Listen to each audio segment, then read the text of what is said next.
如何追溯訂單？第一部分，如何啟用追溯訂單功能？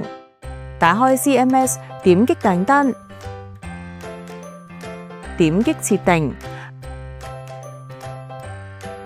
喺銷售設定分類底下，點擊 POS 訂單設定，啟用允許建立追溯訂單。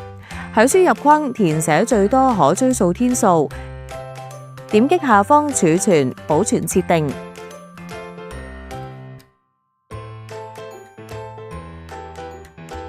返回首頁，點擊訂單，點擊訂單，點擊新增。未啟用允許建立追溯訂單嘅時候，新建訂單唔可以修改建單日期。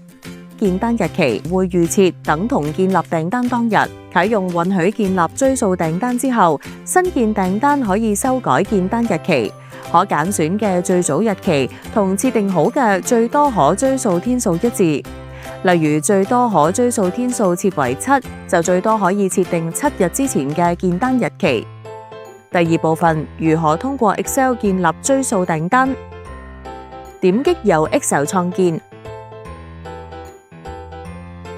導入預先設定好嘅 Excel 文檔，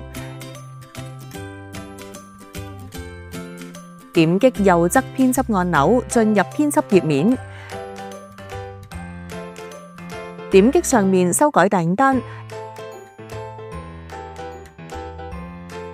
修改建單日期之後，再點擊儲存，完成建立訂單。第三部分，如何喺 POS 啟用追溯訂單功能？打開 POS， 點擊左上角3橫，點擊設置，點擊功能。喺功能列表入面揾到並啟用訂單追溯。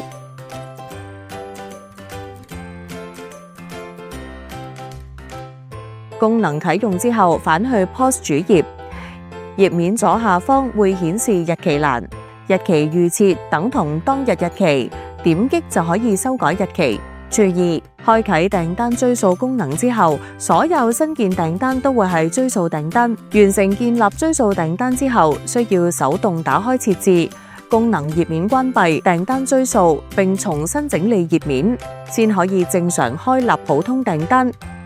點擊交易記錄，點擊右上方全部訂單，點擊追溯訂單，點擊OK，頁面會顯示所有追溯訂單清單。